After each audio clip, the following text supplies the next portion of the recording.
We didn't set this up, so we're gonna wing this motherfucker. What? Yo. Your guitar's not gonna be mine. Is that it? What?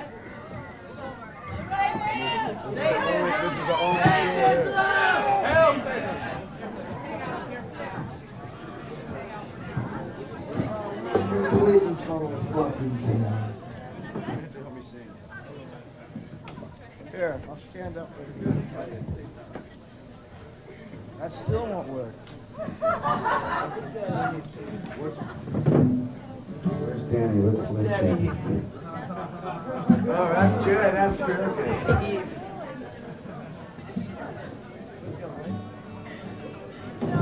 Slash, you better get this tightened up. It won't fucking tighten up. I tried it. No.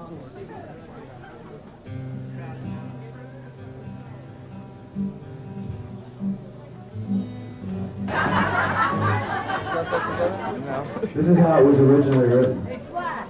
What? What? Yes, switch over here. No, just move it back, Mike. Yeah. What's that? MTV? His mic's a piece of shit. We're having technical.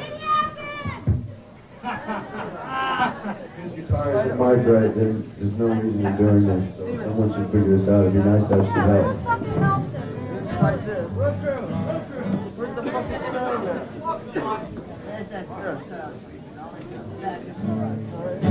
There you go. You're on. You can move over a bit. You want to move over? You need room? You can move way over. You got way room. Anytime you're ready. Right? Slash, you ready? I don't know. Can you hear that? Yeah, it's really loud. I'm not doing this again. Yeah, No, knock it I out. had no sound. Let's try crazy. Who's working the sound? Yeah, there is. Give us some volume if you could.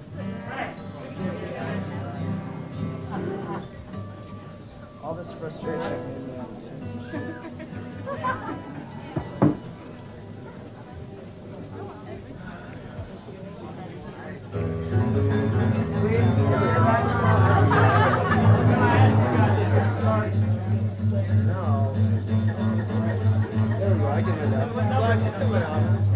Right, let's go. Ready? Go. I heard you. Gash it. I don't know what number mine is. I can't see it. It's working. It's working. Fine. Okay.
Now, we're winging this 1 in a million. This is something that we're putting out. An EP will come out sometime, probably a fucking year from now. But this is called 1 in a million.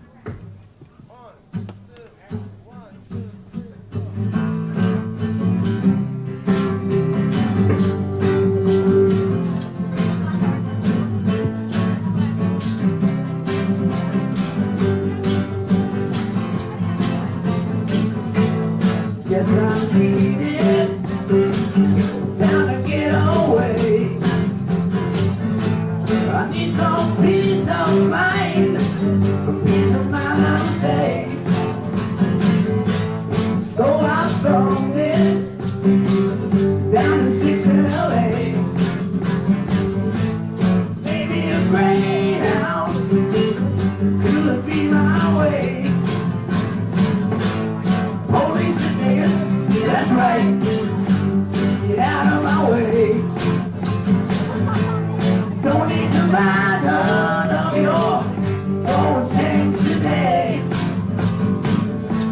I don't need no bracelets, clamped in front of my back.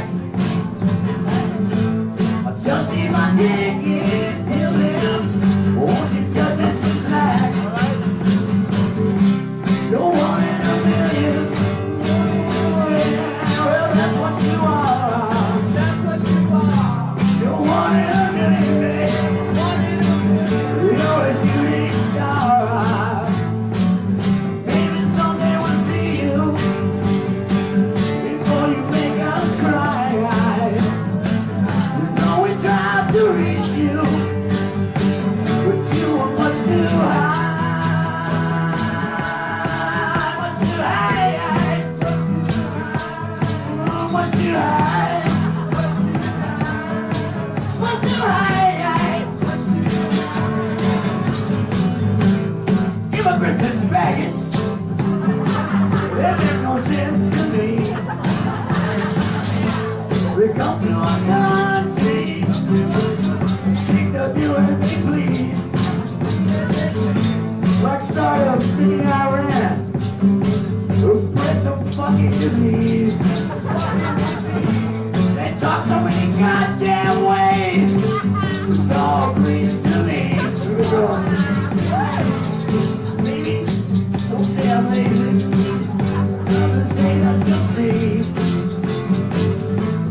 Someday I'm crazy. I guess I'll always be. But it's been such a long time since I knew it was wrong. It's all those means to an end. I keep it moving along. You're 1 in a million. Yeah, that's what you are. You're 1 in a million, baby. You're a shooting star. Maybe someday we'll see you before you make us cry. Though we tried to reach you, but you are much too high. Much too high. Much too high. Much too high.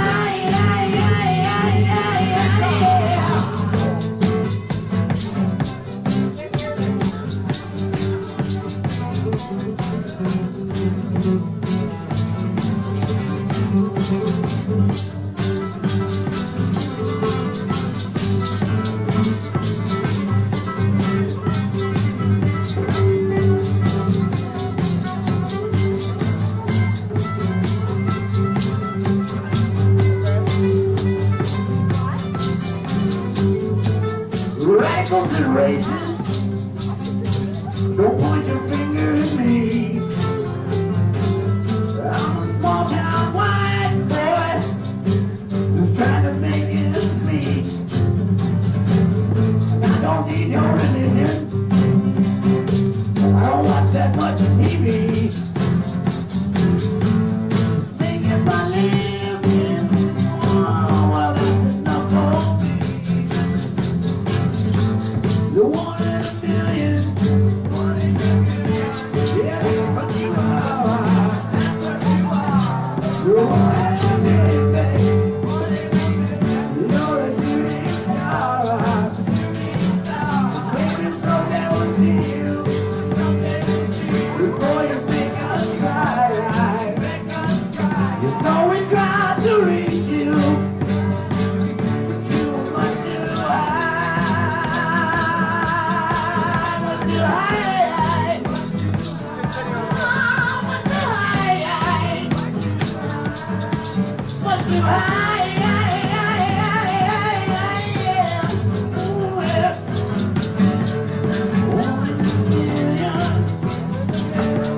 That's the second time I've ever played that song in my life.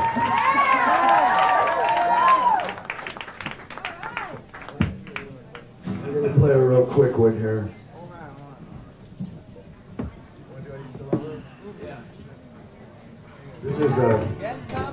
This is our first song that I would not consider a true song, but maybe how you feel at different times. It's called I Used to Love Her. Ready? Yeah, do you want 100? Yeah. Yeah.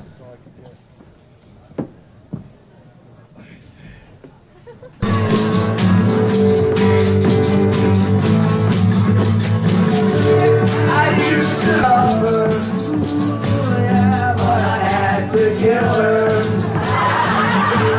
I used to love her, yeah, but I had to kill her. I had to put her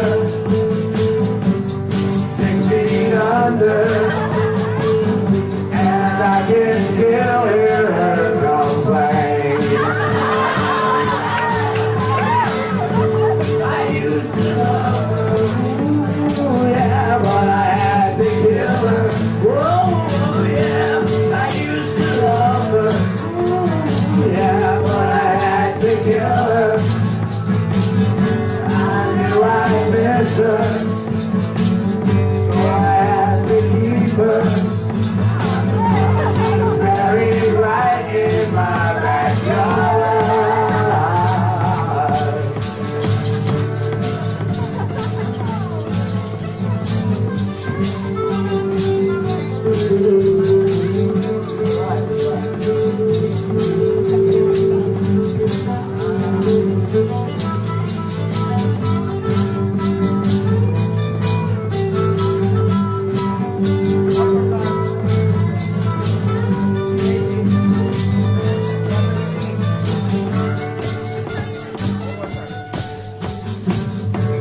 I used to love her, ooh, yeah, but I had to kill her. Whoa, yeah, I used to love her, oh, yeah, but I had to kill her. I had to put her, ooh, yeah, 6 feet under, and I can still hear her complain.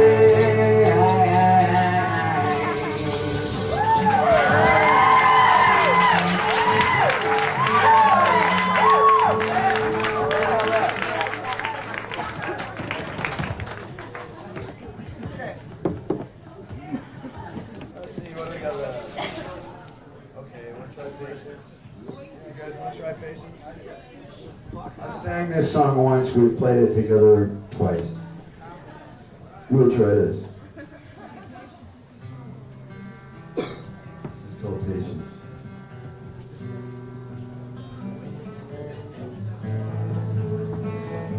See, I even have to read the fucking words.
on the stairs tonight, right up here alone.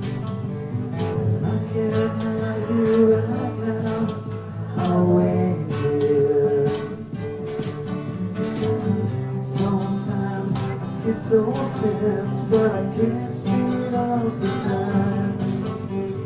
You know, babe, there's one more thing to consider. Said woman, take it slow, and we'll come together fine. All we need is just a little patience. Said woman, take your time, 'cause the lights are shining bright. All we need is just a little patience.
Just a little patience, yeah.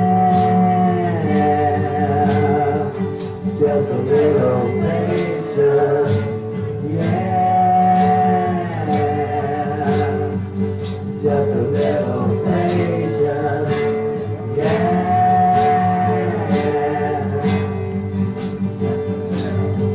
Well, I've been walking the streets at night, just trying to get it right. Trying to see what's so many around. No, I don't like being stuck in the crowd. And the streets don't change, but better than I ain't got time for the kids, and I need you. Yeah, I need you. I need you.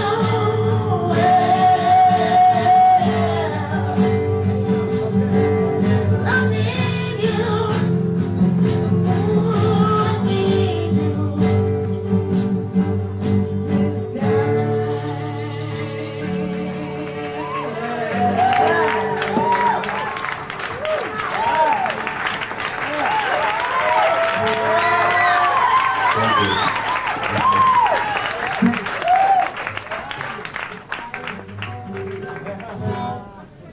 Yeah.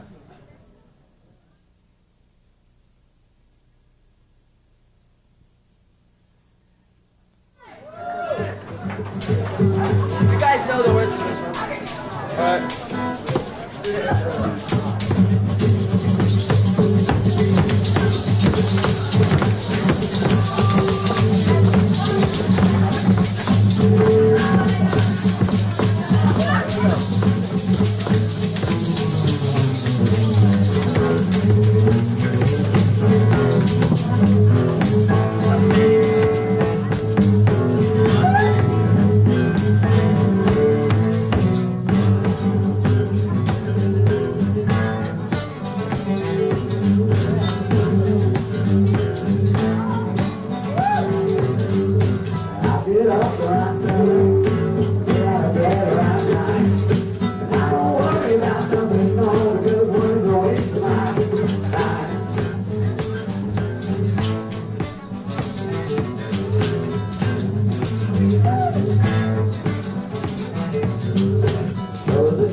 do a little, but a little what I'm doing, so the little got more and more. I just keep trying to get a little bit more. We've been dancing with Mr. Brownstone, and he's been knocking. It won't leave me alone.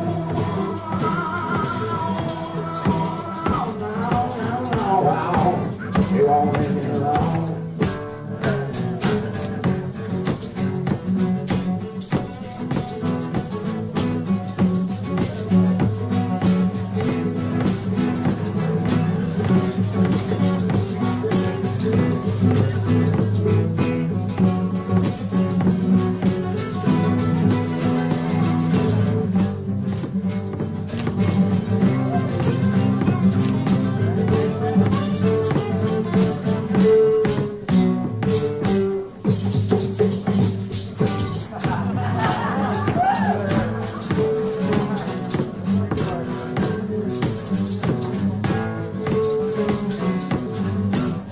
Get up whenever I used to get up on time. But that old man, he's a real motherfucker, gonna kick him on down the line. Yes, I used to do a little, got more and more. I just kept trying to get a little better than before. I used to do a little, what I'm doing, so the little got more and more. I just kept trying to get a little better than before. We've been dancing with Mr. Brownstone, and he's been knocking. He won't leave me alone. No. He won't leave me alone.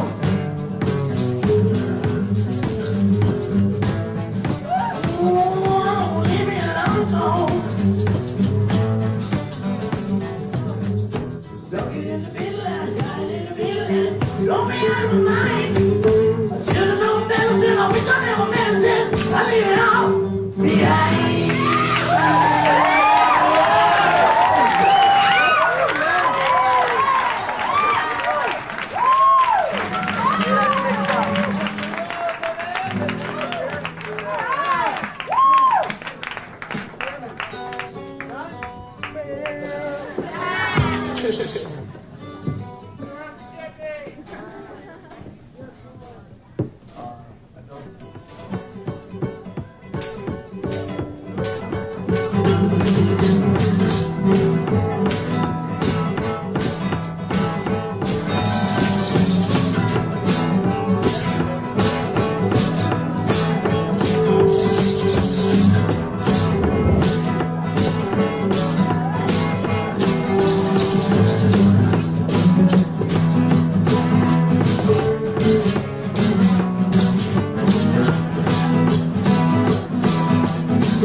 do for your money, and down you end up on your knees.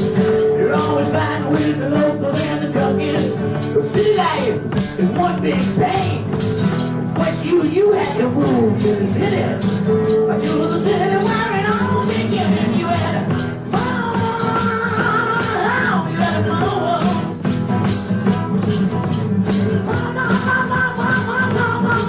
You had to move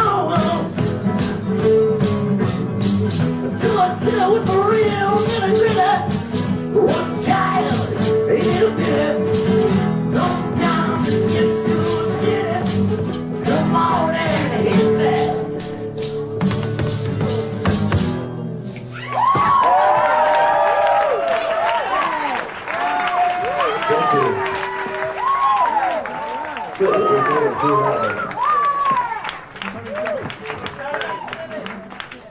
These are all little pieces of shit guitars.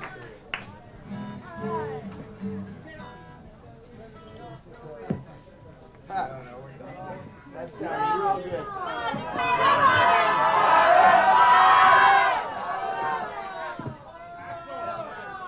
You know, there's nothing like a Marshall, let me tell you.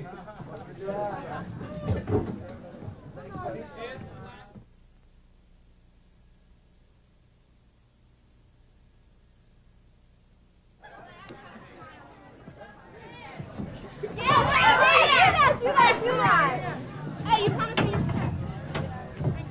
It's rented. Jokers. The joke. Let's go!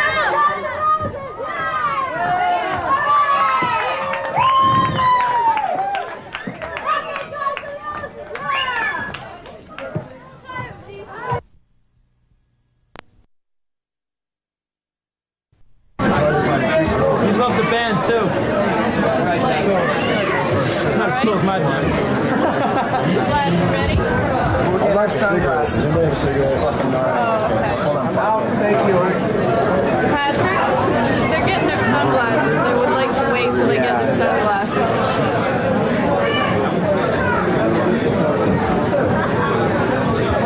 You wanna? What? You know what? I seriously want to open for you too. I really do. That's a fucking goal. Unless they fucking like fade out. Axel, I don't know. You open for I know. You know, man. Everybody knows I'm going to be there. I want to play Ireland. Oh yeah, because we'll bring out all our ballads. It'll be like really emotional thing. I like that.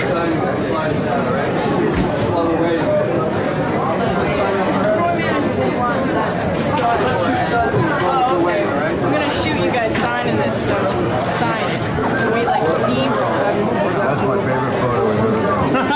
No, the spaghetti one is my favorite, I think.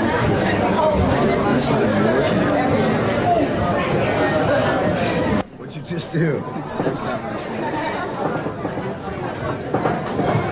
hate that picture.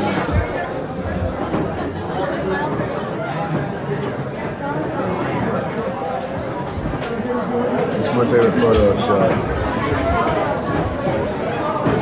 That's me hanging out with Barbie though. Barbie did my hair and makeup that day. That's why it looks so cool. No one else knows how to do hair and makeup like that because no one else has that mentality of like heavy drugs and heavy rock and roll. It's like I wasn't on drugs, but I look like I'm annihilated because she's smart. She knows how to do it.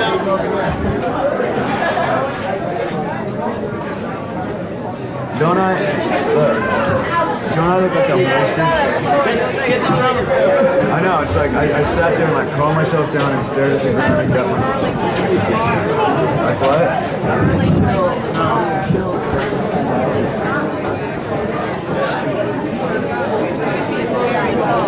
Yeah.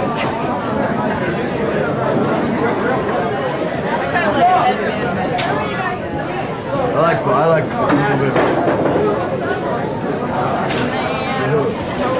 Hey, where's that?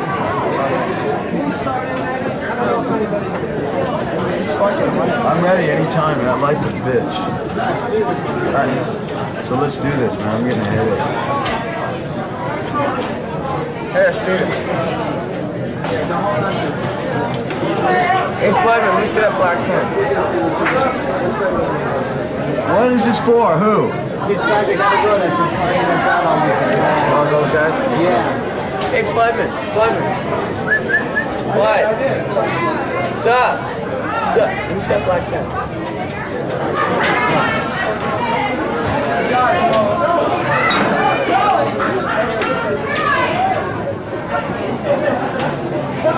What's this?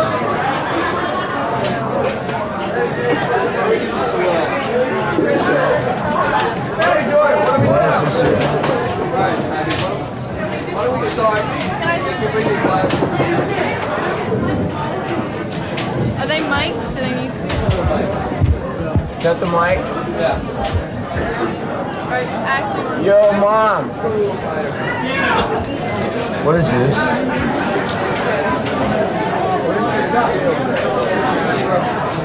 start access? Sure.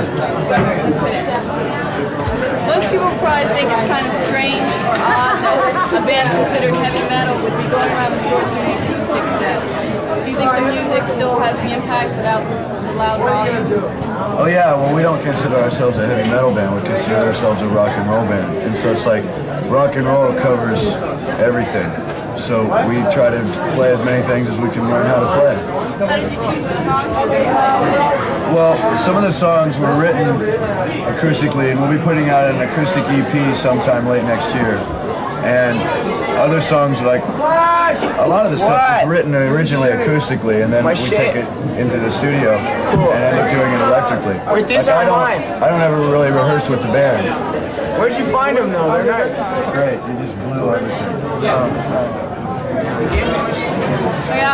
I'll ask you this question again. So you were saying that some of the songs are written acoustically and you're going to be putting them out on an EP? Yes. Go ahead. When we originally got signed, we recorded a lot of material acoustically. And then we've gone back in the studio and done some more. Just kind of like gone in one day and done it in one day. It's, you know, with this particular album, Appetite for Destruction, we wanted to put the rock and roll out first, the hard stuff out first. But you know, there'll be a lot of variation on the next records, all kinds of material. We won't ever give up the hard stuff, but you know, we'll venture into all kinds of new territories. If there are so many. Yeah, I mean, it's like, name anybody that you've ever listened to. If we've heard of them, they're an influence. You know, mainly, it's a lot of the 70s hard rock bands, like Aerosmith, Led Zeppelin, Alice Cooper, AC/DC. But, you know, I listen to everything from old Bessie Smith, Frank Sinatra, to Metallica's latest, you know, and to M.O.D., to Bananarama. It doesn't really matter. How do you consider yourselves different from other rock and roll bands? A lot of bands are scared to venture into any territory except hard rock, and it's a lot of guys who feel like, well, if I do that, I'm wimpy. You know, no, it takes more. It takes more heart to venture. We do whatever. I won't say any curse words. So it's just we do whatever we want. We do what we felt like doing, and that's what we've been doing, and that's why people like us in the first place. Why do you feel so many people compare you to Aerosmith? Because it's sort of the same genre of style as far as the hard rock, they're a blues-based hard rock band that are real American street-level rock, and we're from America, and we like street-level rock, so it's real similar. This band comes from all over the place, like Seattle, Indiana, and England. How did you all get together? We're the only 5 people that could actually. I mean, this was the only singer, that was the only guitar player, that was wherever they are. He's the only people I could play with to start a band with that I like. Same here. We went through so many different people, and this ended up being the people that we most believed in. We're like a family. We believe in each other. How would you describe a Guns N' Roses live show? It varies. It varies depending on how the crowd is. Sometimes the crowd's like mesmerized and they stand there and they don't move. Other times they're like a bunch of thrashers, you know. And so like it varies on how it's going to be. We just give everything that we have during the show to the point of like it takes a lot of time to recover afterwards. Describe a city and then describe the reaction from us and then describe the reaction from the crowd. And that's what You know, if you got a crowd of a bunch of stage divers diving off the balconies and stuff, that's how we are on stage. If they're all laid back and mellow, then we kind of get laid back and mellow and get into that groove. We play off the vibe a lot. You've got a reputation for being really rowdy. Is it harder to break into the music business because of the dangerous element? No, that's what broke us into it. The labels were looking for a new young band that was rowdy again. we had I think there was 7 labels looking at us, right? And we weren't even looking for a record deal. We were just playing, you know? So what we did was we signed our deal on our own, you know, we said, well, this is what we want to do. We don't care for a record deal if you're not going to give us what we want, right? So you don't feel restricted by being on a major label? No, We're not restricted at all. We have complete freedom. And then, because they like what we're doing, they like our music. It ended up like they ended up enjoying the music, so it's very good being on Geffen. They're 100% behind us, so what else could we The ask? people at Geffen are great. You have such a dangerous and rowdy. We rolling? Okay. Tell me something. If you've got such a dangerous and such a rowdy reputation, tell me something you've done that's been wild, or tell me a story that's somehow you've ended up in trouble. I don't know. What do you want? What do you want? Anything. This guy, we rented vans. He goes out and wrecks vans and passes out in the middle of the street. We stayed at the Gramercy Hotel here, and one of our friends, West Arkeen, the guy jumped over the counter. His dad had a heart attack, and they didn't give him the message.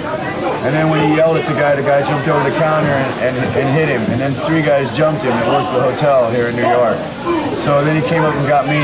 I went downstairs and 2 big guys come at me with clubs. So I grabbed a huge metal sign, you know, and it was like a showdown. They backed off, and then the cops came, and you know, that's like the most recent thing that's happened.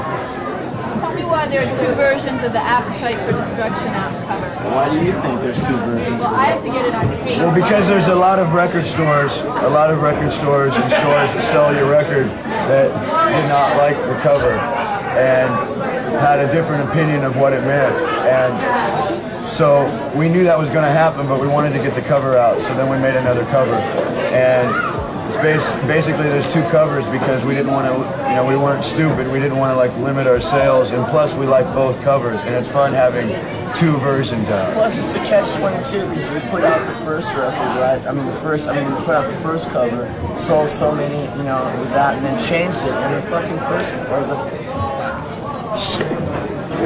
the first cover, the cover is inside the inner sleeve. Yeah, you so it's a catch-22. Anyway. So it's like it doesn't really matter. You know? Are you worried that people like the PMRC will object or I don't limit? really care about the PMRC. I don't care. I think it's stupid. I think people that are voting for people, you know, don't deserve to have somebody's wife or something like that. That's not the person they voted for. I'm not voting for who this guy decides to be with. The more stickers they put on records, the more records we sell. Yeah. It's the whole philosophy of being a teenager in rebellion, you know? The worse they get. When the parents hate it, the kids love it. So it's like, you know, and then the parents end up finding a song they like, so I like that. Yeah, they don't have a clue. Are you looking forward to opening up the Motley Crue? Yeah. Yeah. 3 more days. Oh, yeah. 4 more days. Oh, How did you yeah. end up opening up the Well, we were going to do it on the original beginning of the tour, but we weren't ready yet. Our album hadn't been put out yet, and so they got Whitesnake, and they were real happy with that. But now Whitesnake is ready to start headlining on their own, and they like us, and we like them, so it's like we're ready to do it.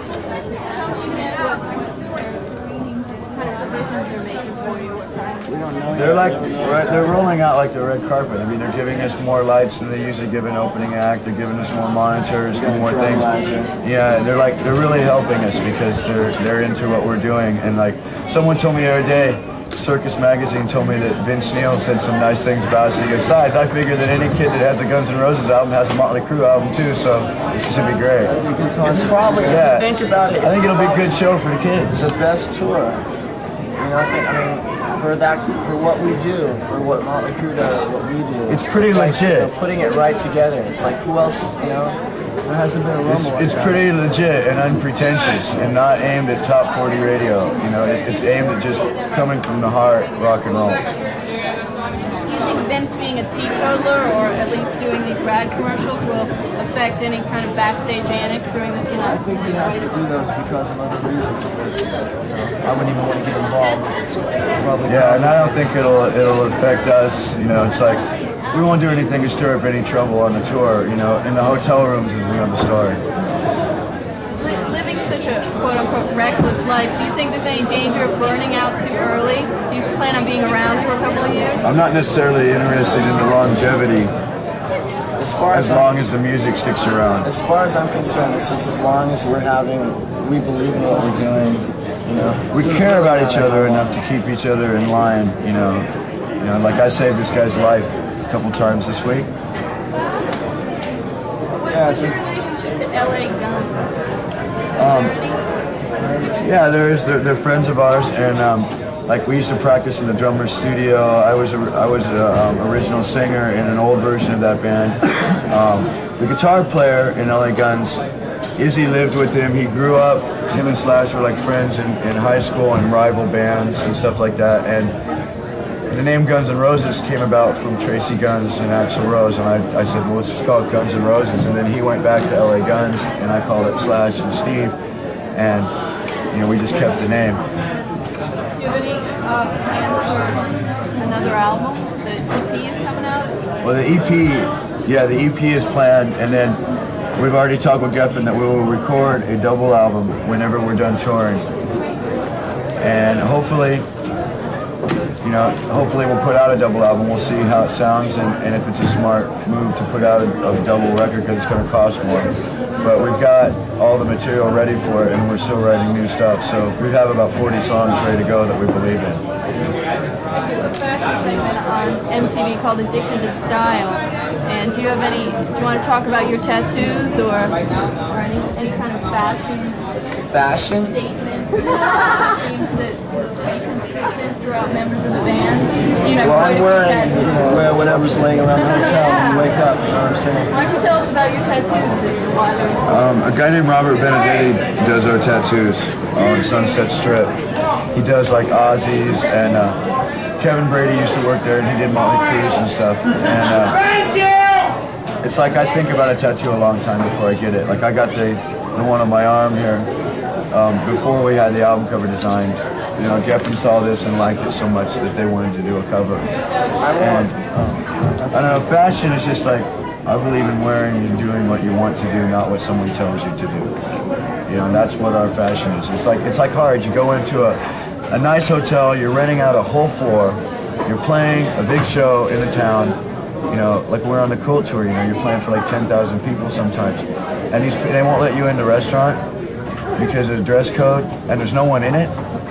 You know, what is that? You know, and this guy's making like $8 an hour. You're blowing him away financially and successfully, and he's telling you you're a bum. Schizo, see, I can turn it on or off. No, but I get thrown out of everywhere, you know, for no real reason except for the fact that I like to get drunk and, you know, blah, blah, blah. But it's like, as far as I'm concerned, it's pretty much just whatever you wear, whatever you wake up in, and you just go and do what you gotta do. About tattoos, don't go get a tattoo if you just to get a tattoo. Get something that you plan on having for the rest of your life. If you're going to get one, make sure it means a lot to you and you're going to have it for the rest of your life. You know, like when I come up with an idea for a tattoo, I think about it for a year. Do I really want that? Do I always want that on my arm? I'm not unhappy with anything I have. The only thing I'm bummed about is I got this tattoo right here, which is a Thin Lizzy album cover, and I always wanted to show it to Phil Lynott, and he died on me. I got this one like whenever, and it's been years since I figured out what I was going to put on this side. Because I drew this one, right? It's my own drawing, so I figured if I ever get a tattoo, it'll be my own drawing. So I have to figure out what I want to get on this arm. It's got to be something that I, you know, so it's like as soon as something I think is important enough, then I'll go. You know. Get some B-roll of you sign a record. It sounds like an MTV contest.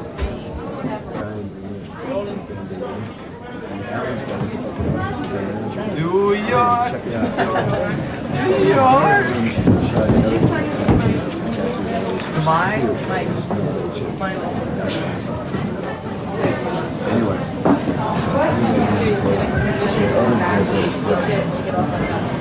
I never saw it. I never had to see that. Hey, Doug, I never had a door go down on the phone, right? We just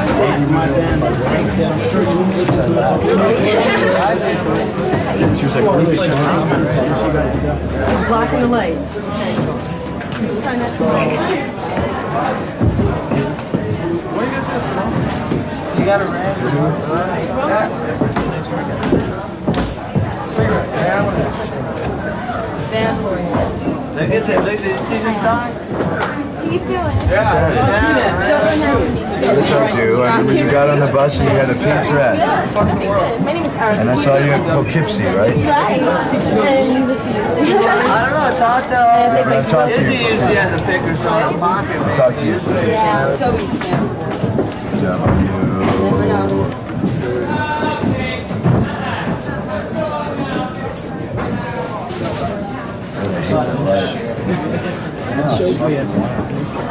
It went okay. It was a weird crowd. Go one item. Oh, see, look. See how he did it? This is how it was supposed to be. This is what they brought me and said, we'll do it.